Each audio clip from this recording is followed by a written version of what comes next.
Thank y'all for tuning in to this week's episode of Chasing Birdies, and it is just us today, my man. And you know what? I'm kind of here for it. I am here for it, for sure. I'm excited. We tried this a few weeks ago, as we've mentioned, when I was in Nashville. Wasn't the best look, so we just put that, and here we are today. Yeah, here we are, bud. And it feels good to be back with you, buddy. And you got a little bit of, here we go. Sniffles. We got a little bit of a sniffle. I feel like it's the weather changing, man. We go from 85 to 62, and when it gets a little chillier out, you know what that means? You know what that means? What is it? What's it mean, bud? That means our Red Vanley hoodies come out, which I love rocking the Red Vanley in the fall, the summer, the winter, any season. Make sure you go over to redvanley.com. Check them out. As I've mentioned before, all their fall, winter gear is out and looking fresh. So we are excited to get our hands on some of that. I got to tell you. Go ahead, bud. The corduroy pull-on pant. Out of this world? Ridiculous. Do you have them? Yeah, 2 pair, bud. Yeah. Nice. Now, I always do my little special touch with pants anyways because I'm a little shorter. So when they say 30-inch inseam, it doesn't necessarily apply to me. So I got to take them to the tailor a little bit is what I'm trying to say. But the feel, the look, the comfortability, that's the thing about those pants and everything about it. You just kind of pull them on. And sometimes you forget, you're looking for a little zipper. Yeah. There's no zipper there. Who were we just with? I think it was somebody it might have been T. Reeve. That's what he was talking about. He forgets that they're just pull on, pull off. Yeah, just pull on. It's like a diaper, bud. You can't screw it up, huh? Yeah. So, again, redvanley.com. Go check them out. Order yourself some stuff, and hopefully we get you a code of some sort here in the future.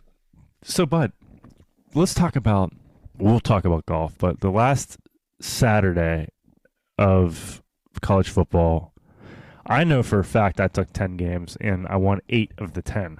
Yeah, it was a good weekend on Saturday. Last Saturday, that is. Not only for your home team, the Pitt Panthers, and they just cracked into the top 25 this week. 22nd, so yes, sir. Congrats for you guys. But the Mountaineers got one done down there in Oklahoma, actually in impressive fashion, if I'm being honest, because frankly, I didn't know that line was like kind of teetering between 2.5 points, with Oklahoma State favored. And naturally, we always kind of have a tough deal down there in Oklahoma City. But, I'm sorry. Stillwater. Stillwater. Yeah.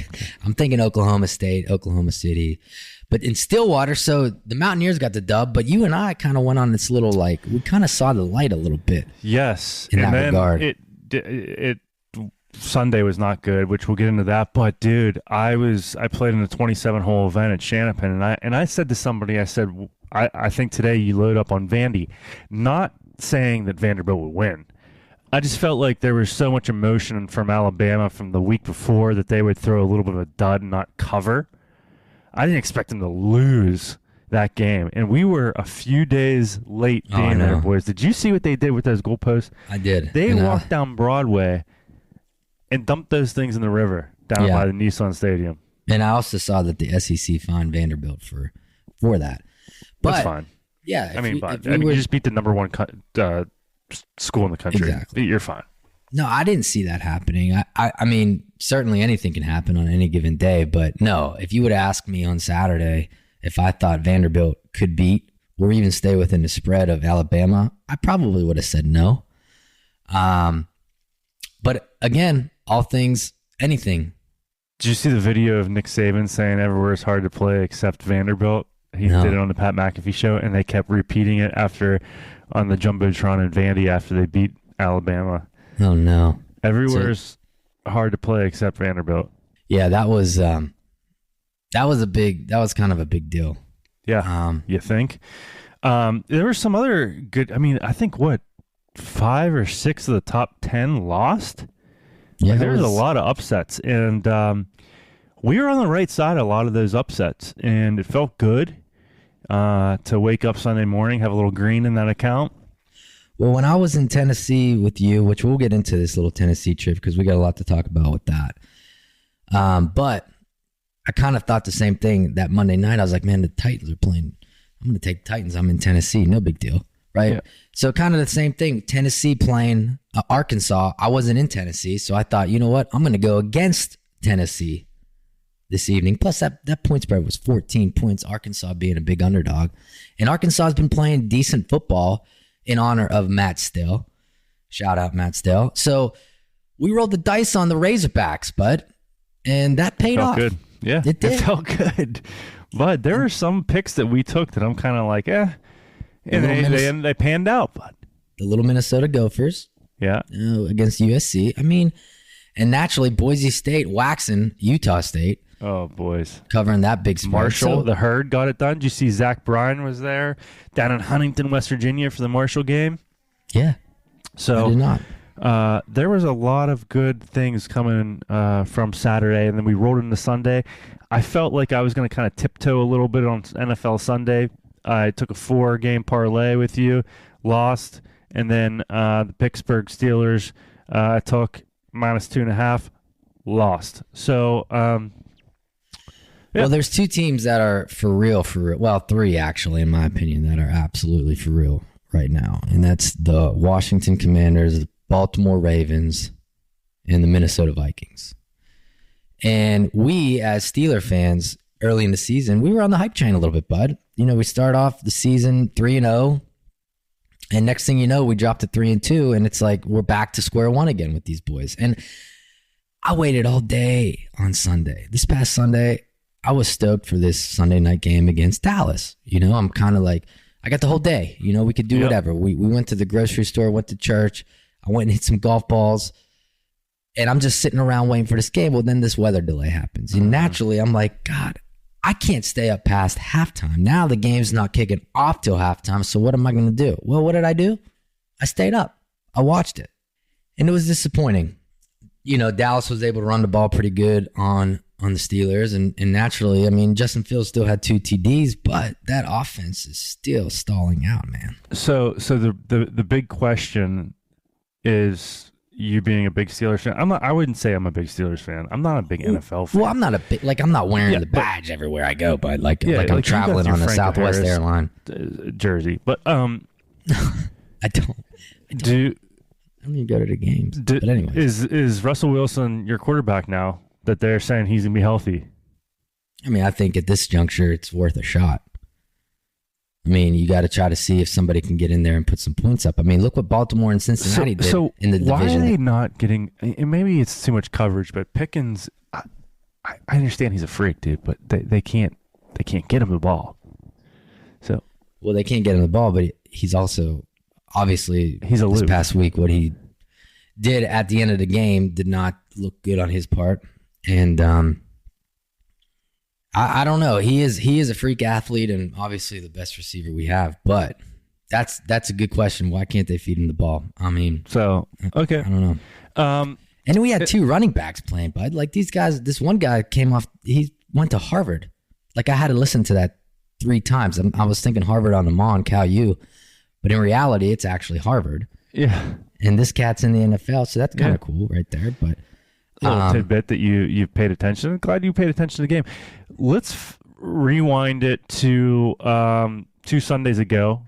WVU golf tournament at Nemacolin. We sat on 17. We yucked it up with some of the teams. You know, some people were receptive to us. Some people just ignored us. That's fine. That's what we expected. But it was good. It was fun. WVU is putting on a nice show up there for their event, and my ears are still ringing, bud. Kovich, shout out Sean Kovich, man. What a phenomenal job he's done with the West Virginia golf program in the Big 12. And the boys are ready to go. We got the invite to go up to Nemacolin to kind of cheer them on in the practice round. We posted up on 17, the par 3. And to our surprise, Kovich had a DJ set up as well. Now, I initially thought this DJ was going to be like, I don't know, looking like a DJ, right? No. I mean, this guy, great DJ maybe, but if he played apple bottom jeans, boots with the fur one more time, you were going to lose your mind, bud. And my ears, guys, you got to listen to this. This guy, great guy, nice guy, whatever. But honest to God, he did not look like your typical DJ at all. I mean, I was surprised a little bit there, right? But the second thing too was that the speakers were set up in a way that they were just blasting on the tee box.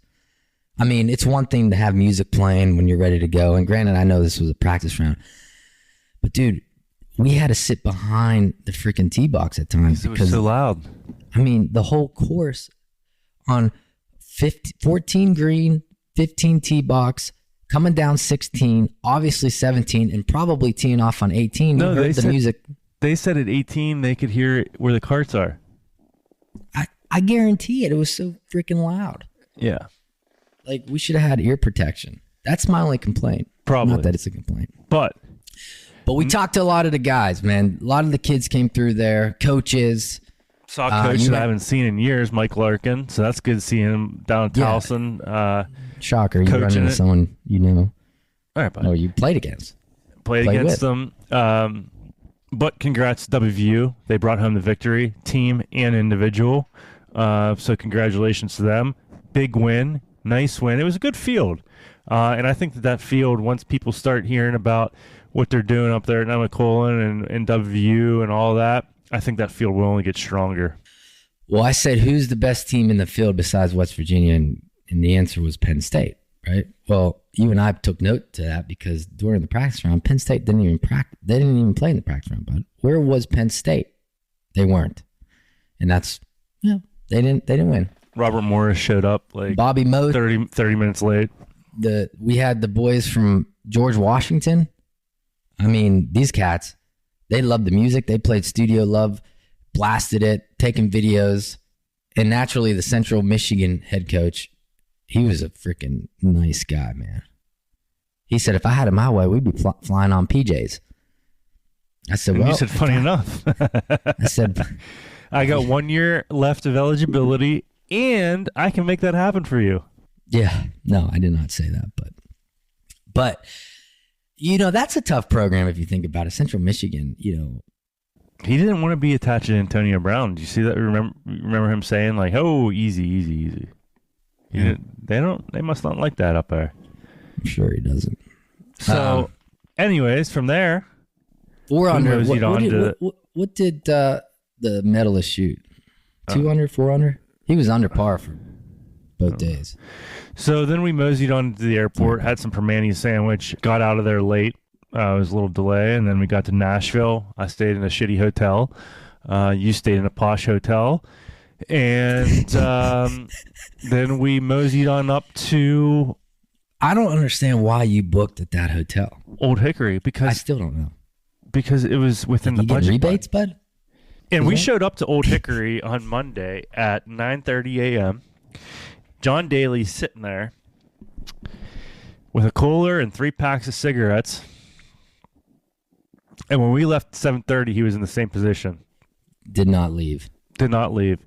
And there was a point a couple of boys were playing music, and Daly FaceTimed what we thought was a friend, right? We just thought he was just like FaceTiming a buddy to show him that these guys are playing some music. No, in fact, he FaceTimed Donald J. Trump. True. And was showing him to all the singers singing, and then he turned the phone around, showed it all us, and all that. So that was kind of cool, dude. To see that he's got him on speed dial, essentially. Yeah, so shout out Blue Otter, man. You guys are awesome. Blue Otter Polarized. Check them out online. We got invited through Jesse and Ray Fulcher to go down and play in the golf event, which apparently this is the 5th year. So we naturally accepted, and we went down, and it was a blast. Little scramble at Old Hickory. Old Hickory was in mint condition despite all the rain that has happened over there in Tennessee due to the hurricane. But you're right, bud. I just wanted to kind of set the stage a little bit for what the hell we're talking about, because you went right into this. We walk in, and there he is, JD, sitting there, 9:30 in the morning with a cooler. And I don't know what he was drinking, spiked lemonades, spiked iced teas, beers, yep, whatever it was, having some heaters. 9:30. on a Monday. This isn't even a Saturday. This is a Monday. And he wasn't even playing in the event. But we did play in the event, and we played pretty well. Now, a scramble, you got to make birdie on every freaking hole, which we didn't do. So, I mean, Jesse and Ray's team made a 2 on a par 5 from the woods. Yeah, that's true. They made from a 2 the on woods. a par 5. Yeah. Last shot, they didn't have a shot on the green. Fourth guy goes to hit. Couple 2-hopper right in. So there's a couple things about this round with you that kind of had me chuckling a little bit. One of them being the fact that you had to work the whole time, which is great because you're always about people just putting their phone down, playing golf, there was paying a little attention. bit of an issue going on, bud. And Pep's nowhere to be found. In fact, on the par 5, he hits his putt for eagle and walks off. No big deal. And Dr. Phil goes and our other guy goes in the group, and then I'm last to bat, and I drain the eagle 25 feet. Didn't even know. My man's in the cart with his head down. I said, "Bud, I just made that putt." He said, "Oh, did you?" Like it was like a surprise. Well, because there was an issue going on, all right? All right, it's that's not fine. Okay, bud. The second thing was we roll up on the 1 par 4, and this guy's standing there. Which there's another story to this, but Greg, who has a duck hunting outfitter company, whatever it is, which he's coming on a podcast, so we'll get into that. That'll be the next episode. Spoiler. But Greg's standing there and saying, all right, guys, I'm a long driver. If you outdrive me, you get a polo. And Pep takes it literally for what he says and goes, oh, do you know Justin Moose? And the guy's like, huh? Well, because, I mean, first off, you didn't, he's a long driver. He hits it like 480. massive. And then at that moment this guy's in time, massive, though. So it bashes him. That's what it was. It was something you would ask. Yeah, right. At that moment in time, I realized that this guy wasn't a long driver. He's just doing this for fun. So he goes first, and he hits it 220 up the left side of the fairway. So I go, well, hey, it looks like we're getting a couple freebies here. But no, that was funny. And yeah, we did. He hooked us up with some polos, and that was a fun spot. Now, these events, especially for someone that does not partake in drinking regularly on the golf course, you kind of have to in these things because every hole, it feels like every hole, there's alcohol. Yeah. Whatever you want. Yeah, that's called having fun.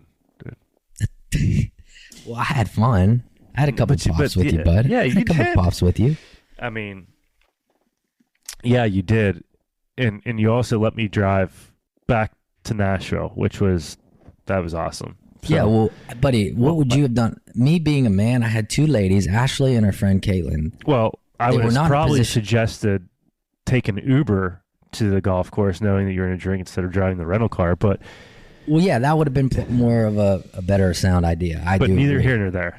But in that instance, it was either A, they drive and I go with you, or B, you drive yourself and I drive them. And I chose to drive them just because. Now, you were fine, bud. You had your shirt off. Everyone's playing acoustic songs at this nice country club and you're pulling your shirt up and down like you're at a concert. So you seemed perfectly fine for driving. Yes, I was good. That was great.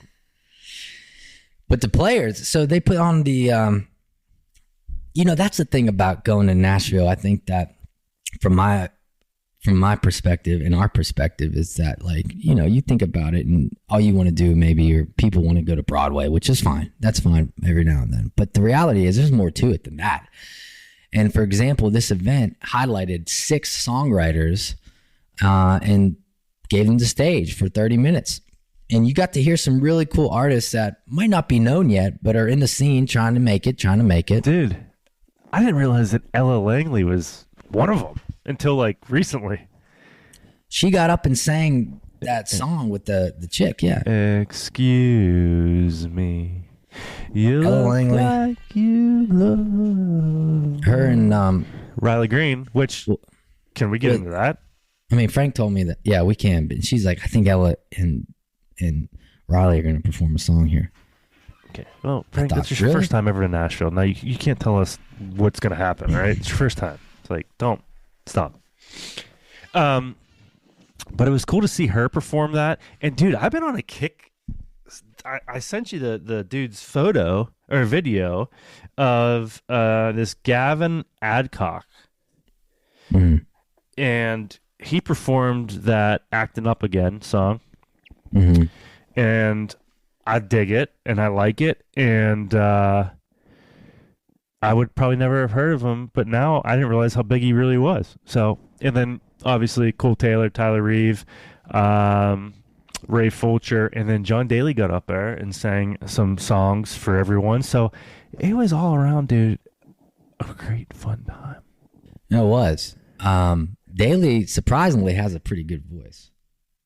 I mean, you would think someone that has smoked the amount of cigarettes he has that would have some negative effect on the vocal cords, and I'm sure there's professional singers that smoke too, but yeah, he had a really good voice, man. That was a lot of fun. So yeah, thank you guys. Now, we shot that golf ball out of the AR, but now this guy explains it to me. I could have thrown the ball further than out of that damn gun.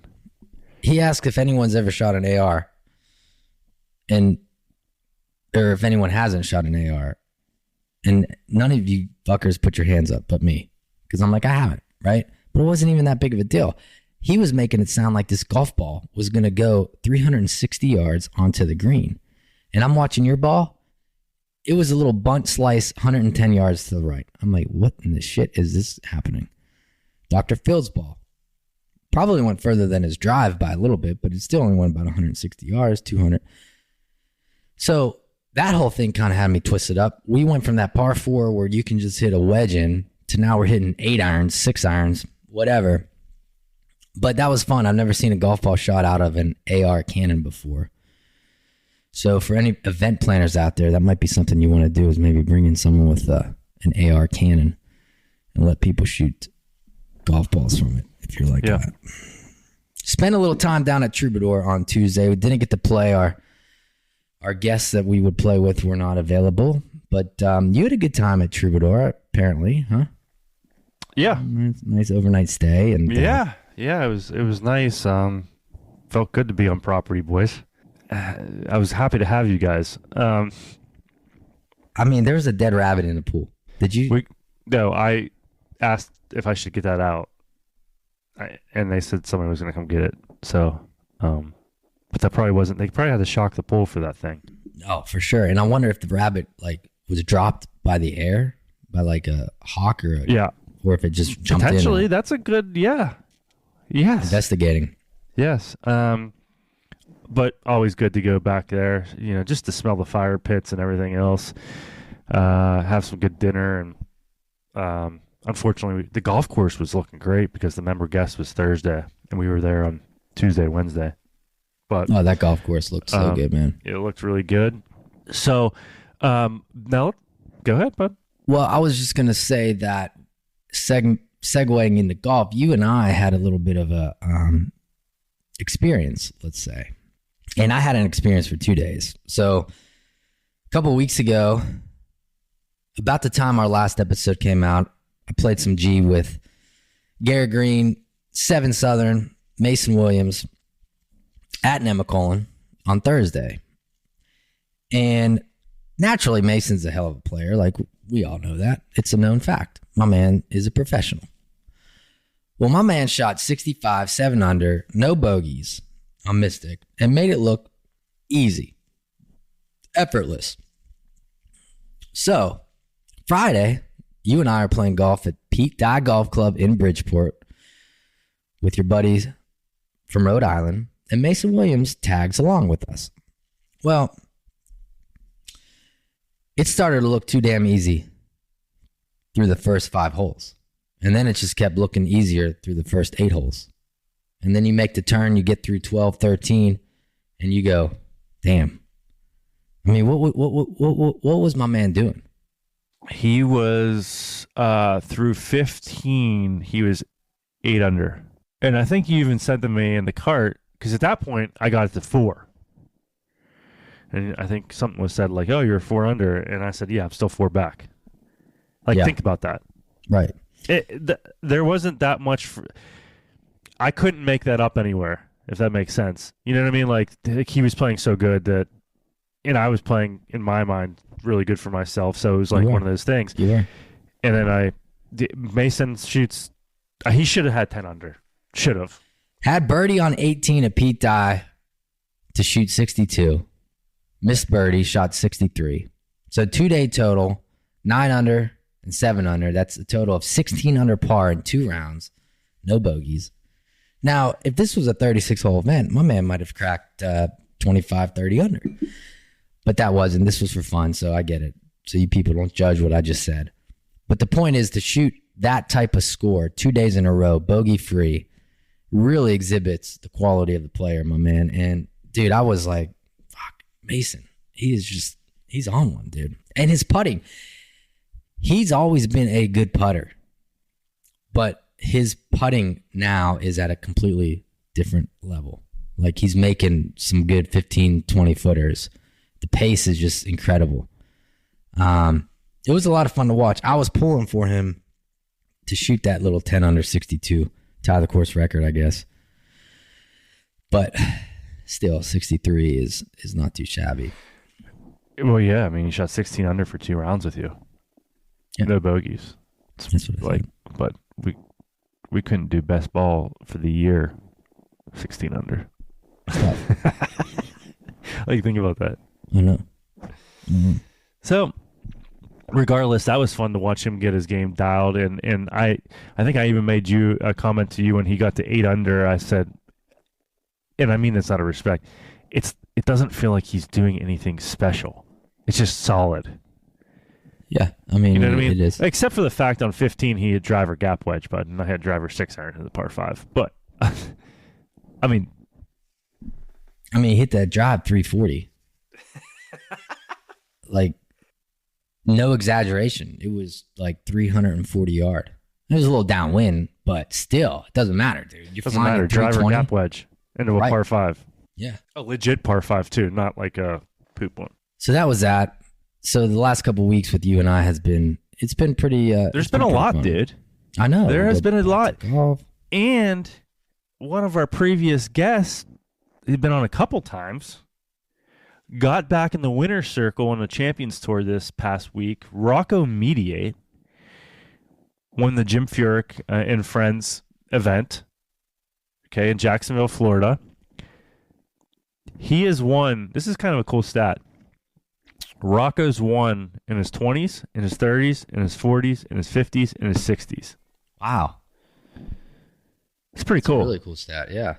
So, congratulations to Rocco. We're hoping that we can potentially get him to pop in, but he had to go to a playoff with Bob Estes and ended up making with that Circle J, which Dyer, what's his name? Jeff Dyer. Jeff Dyer is probably still south. Or north, sorry.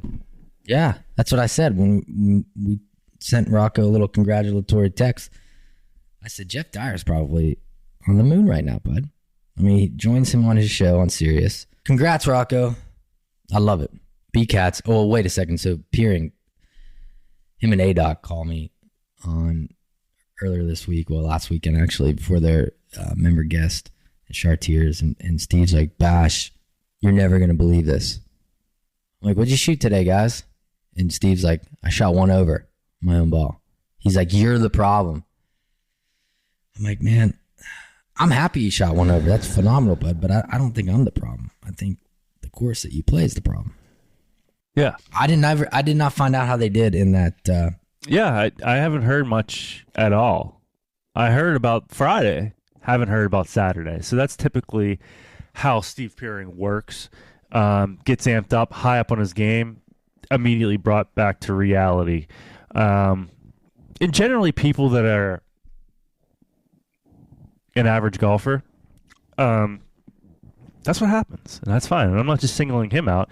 I'm saying that golf's not that easy. If golf was that easy and you could play, there's a reason why. You know what I mean? Mm-hmm. Yeah. So, but no, I have not heard any results from Steve Peering about Saturday. Or A-Dot for that matter. And generally, when Peering does well, we're quick to hear about those kind of things. So, Yeah, he said he had a little bit of beef with me, I guess, because the last episode I was saying some things, which I don't know what I even said, but well, it's simple. It's about not being a partner with him anymore. And I mean, guys, we've tried this. We're beating a dead horse right now. Yeah, I just think it's a little mental for him. That's all. It's a little mental. I think that he has more fun. Like, never mind. I'm not going to go down this road. I don't want to, because then I'm going to have to hear it. So, can we talk about the prototype Titleist golf ball? Yes, I was fortunate enough to get some of those prototype 2025 Pro V1, Pro V1Xs. I don't play the Pro V1X, so I gave those to a friend of ours, and you and I split the Pro V1s. No, we didn't split it. You gave me one. Like, well, there was 3, but okay. So I made a putt. I made a 30-foot eagle putt on Tyler Reeve, and he took my ball and threw it in the lake on 16. So I'm probably kicked off Titleist after that one. Too. The next one, I think I actually lost that one, and then I gave you. That was nice of you. I appreciate it. I actually really, truly saw a difference in that golf ball. Now, granted, it was Pro V1, which I'm usually playing Pro V1X, but with that being said, the cover lasted phenomenally. Like, typically my balls get eaten up because of the wedges. This cover lasted a little bit longer. I played the whole round with it. It was a little dicey at the end there, but into the wind, no movement, great feel around the green. So the X spins a little more. Do you necessarily need that? Well, that's the thing, because as you noticed, and as well as some other people noticed, my driving ability with this golf ball was great. I mean, I feel like I got a little bit, a little higher, a little more launch. Well, launch, but also a little more distance. I'm not going to be the guy that says, I picked up 20 yards, because that's not true. But I probably picked up 3 to 5 yards on a carry compared to what I was. So I might be doing the old switcheroo for 2025, bud, and playing a new Pro V1 in lieu of the Pro V1X, because it does make a difference. Now, I'm not, and I got to say this, I don't know what I'm going to do. It's end of the season now, so it's not really that big of a deal now, but I don't know if I love the SM10s, dude. I really don't know. You're crazy. I don't. I have had such a difficult time adjusting for whatever reason. They're the same spec. The only thing that's different is the face, the finish. Did you change your grinds at all? Same everything. Well, do you think that your attack angle has changed a little bit? No, because I had both wedges, my SM9 54, my SM10 54. And I was carrying my SM9 54 3 yards further than my SM10 54. Same grind, same everything. The only thing that could be a little bit different is I feel like the SM10s might be a little heavier. I think they're heavier. I think that's why I like them so much. And so it's not so much around the green with my 58. That part's pretty similar. Pretty average. But what I'm saying is, like, those shots from 110, 118, 120, I'm coming up short. I'm pulling them left. It's not, the accuracy's not there. So I might do the old JT move where I keep a couple SM9s in the bag and keep the SM10 58. Yeah. Well, somebody that can get that done for you. Yeah, I do. So I don't know. But I will say, with the driver aspect of it, end of season kind of results here, you're driving with that new GT. Yes. Mason's driving with that Titleist GT. Mm-hmm. Eric Childers is hot on that GT. It might be a good play for next season. Yeah. It sits so darn pretty. I love it, dude. I love the launch on it. So, never thought that I'd have a Titleist driver in the bag, but I do. So, that's exciting. Yeah. I mean, I've had 3 months off to think about it, so that's good. Yeah. Well, and that was the thing too. Like, you and I, we didn't get to play much golf this year. We talk every day, we send videos, whatnot, but we really only played a handful of times this year, really, like 5 times. So we should probably plan a golf trip. Yeah. For the fall. Yeah, we should. For the winter. Yeah, the winter. How pretty is Nemacolin right now with the leaves changing mid-October up there? It's amazing right now. I saw you smacking some balls on Sunday by yourself at the end of the range. Yeah, back of the range, turned a little music on and just kind of hit some balls. Yeah, it's perfect, man. Nemacolin has really blossomed this year with the openings of the 2 hotels. Gusto, the Italian restaurant, is slated to open this fall, and it looks like a Restoration Hardware store. Yes. So I'm stoked for that. So you guys out there listening today, make sure you check out Nemacolin online at nemacolin.com. The golf is phenomenal. If you can get up here between now and the end of November, I highly recommend it. But if you can't, plan a winter stay, bring your family, check out the resort.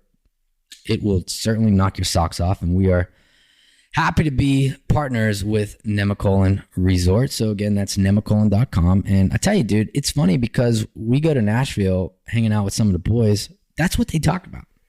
They're like, hey, I think me and the fam want to come up to Nemacolin. Yes. You know? I think Nemacolin maybe in January for blah, blah, blah. Like 3 or 4 times I've heard that from 3 or 4 different people. So we're lucky. I'll be seeing lucky. You Sunday. Yeah, I will see you Sunday up there, bud. A little 10 a.m. tea time. So that's exciting to know that I'll see you again. Yeah, you will, bud. But hockey has started. Did it start?